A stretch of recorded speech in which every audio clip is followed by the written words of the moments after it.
Good morning, my royal subjects. It's I, the Dork Princess, and I got a haircut. Yay! I've been planning on getting one for a while. My grandma finally took me today. I'm donating my hair for this Wigs for Kids Foundation.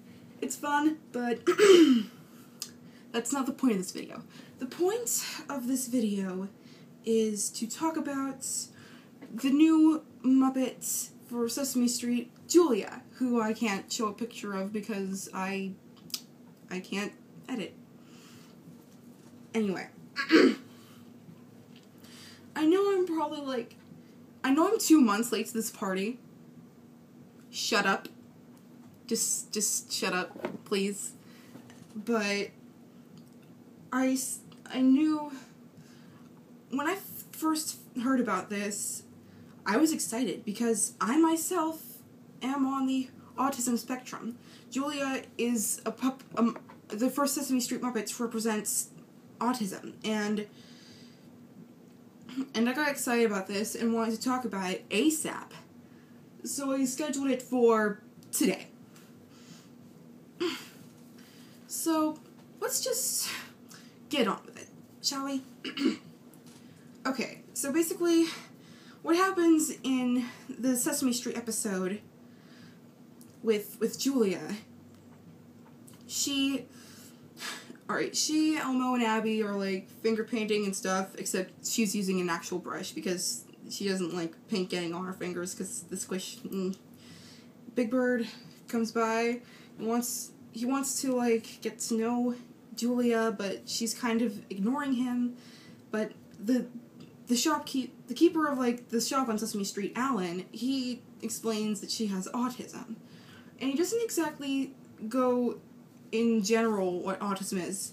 He just simply says, for Julia, it means she's not always going to answer you right away. Which is nice. You can't really, represent every single kid on the autism spectrum. That would take forever. The episode would be like an hour. Anywho, she just does things a little differently, and that shouldn't be a problem, because she's just a normal kid like the rest of them. So Big Bird feels better about this, and they all play this game Julia invented, Boing Tag, which is tag only with bouncing, but later gets scared away by a police siren. Can I just say, the way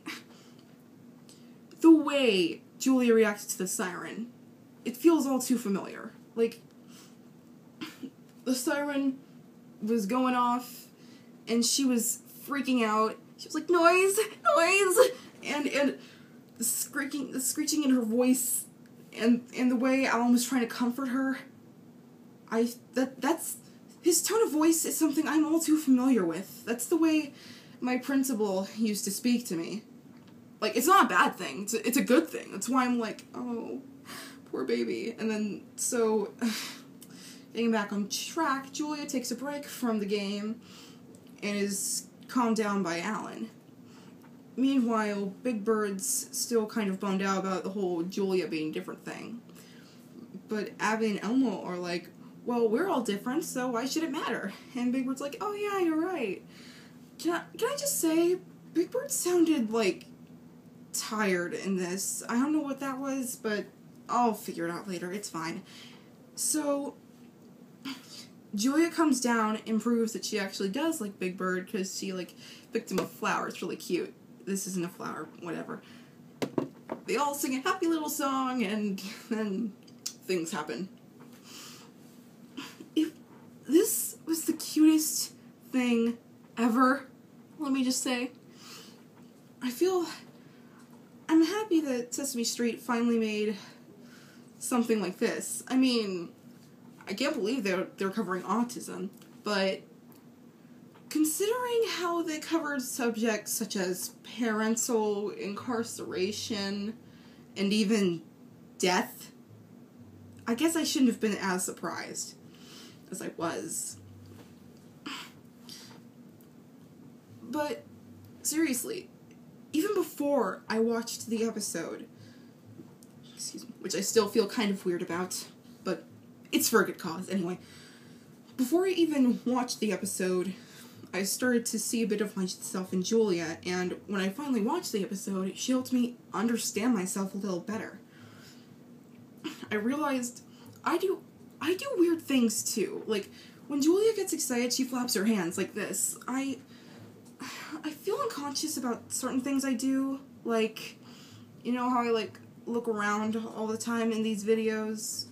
I don't know whether that's because of my unfocusedness or my nervousness, but I'm not sure.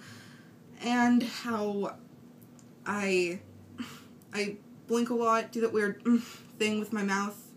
ASMR video. Anyway. And sometimes in real life when I'm excited, I do this. And I realized maybe that's because of my autism too. Like, I'm not sure if calling myself autistic is really the right thing to say. I mean, I know I'm on the autism spectrum. Like, the official term for me is Asperger's. I have high-functioning autism. I just have Asperger's. Doesn't that explain a lot? Anywho. You know, autism for me, pretty much... Okay, autism for Julia meant that she doesn't always answer you right away. Autism for me pretty much means I'm always off in my own little corner. Like, I normally try to shut out the rest of the world. I know it's not healthy. Like, I didn't put it right. I try to ignore other people. I'm normally just sitting in a corner, like, drawing and stuff, you know? And I'm off in my own little world. It's gotten, like, sometimes I get so wrapped up in my own little world, I scream when someone knocks on the door. They'll be like, and I'm like, ah! My dad knows about that all too well. This sounds bad, but it's not, I promise. Anyway, I know certain people out there who think that autism is a bad thing. Well, not really. Autism, I was shocked to see how little backlash this got. Like, I'd think there'd be a bunch of SJWs or something out there. Or, like, you know, those online trolls. They're like, hey, autism, you have autism. Well, I made this. I made this picture. And my art teacher she signed it up for an art show that represents kids that are on the autism spectrum. And I got third place, suckers! Who's the idiot now? Also, this is worth mentioning. Autism it's not a retardization. It doesn't make you a lesser person. Well, really, no mental disorder makes you a lesser person. Like, being dyslexic doesn't make you any less of a person. Mental disorders are just... They're things that, like, drag you down maybe a little, and then you overcome them. Maybe they're like these... I don't know how to put it, but, like, they're not terrible. They just make certain things in life a little bit more challenging. But you should keep in mind that autists are actually very talented and intelligent people. Like you should have seen the picture that Julia made when she was doing the painting without the fingers. It was, like, if she could do that great, so if she could do art that great, the way she is now, she could, like, freaking, she could, like, get her stuff in a museum when she gets my age. Like, she could be like this. No one saw the stuff on the back, right? Okay. Hopefully not. I mean, if this art show is all over the internet, then I probably already gave away my identity by showing off the picture. But probably not. Not to mention the whole noise thing with the police siren that scared away Julia when they were playing Boing Tag. Like I said, that hit home personally, because, as we've established, I'm kind of vulnerable to loud noises too. Like, I am pretty jumpy, and, like, this was part of my school uniform, okay? I wore noise-canceling headphones at school as a typical thing. I know that sounds weird, but, like, I wasn't really... Other kids my age drive me nuts. Like, they're, especially in the cafeteria where it's all loud and stuff, and I'm like, ugh. So, my guidance counselor, believe it or not, my teachers were actually really understanding of the whole autism thing. Anyway, my guidance counselor gave me these, and this might sound weird. I never took these off, like, ever during the day, except for in art class, but don't worry, I could still hear fine. It just numbs the noise, you know? But, still.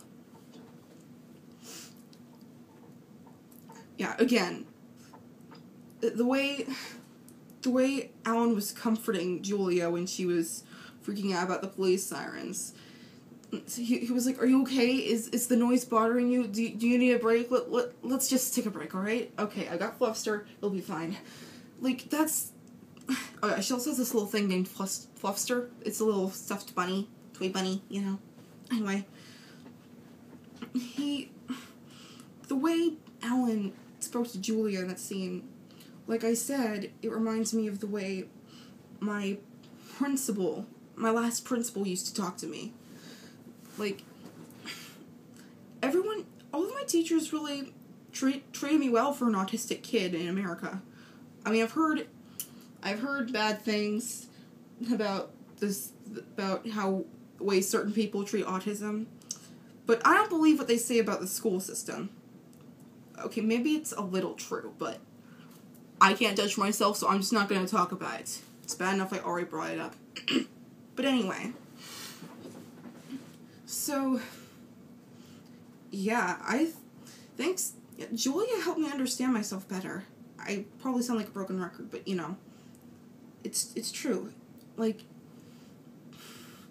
Julia, she's this perfect representation of a kid with autism.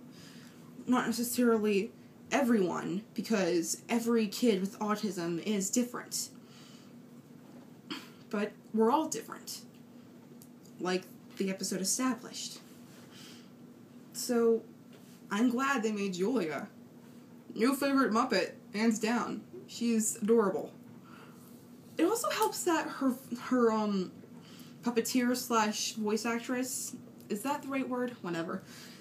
She has an autistic child of her own, which is why she auditioned for the part. And it's just, wow. This episode, it's just great, okay? Even if you're, like, 28, you need to watch it. It's just the purest and most innocent thing you'll ever see, ever, because it's so cute, and it treats autism how it should be treated. Like, I know certain official things out there treat autism like it's a mental disease, but it's really just a disorder, for lack of a better term. It's a quirk. If you have a mental disorder, not just autism or Asperger's, but like anything, like dyslexia or anything else I can't think of off the top of my head, you shouldn't be ashamed. You are who you are, and we're all different, and that's great. Also, if you're the type of person who just hates people because they act a little different than you might as well just never leave your house, because everyone's different. Anyway, I might as well wrap this up. Thank you all very much for watching, and remember, acceptance is bliss.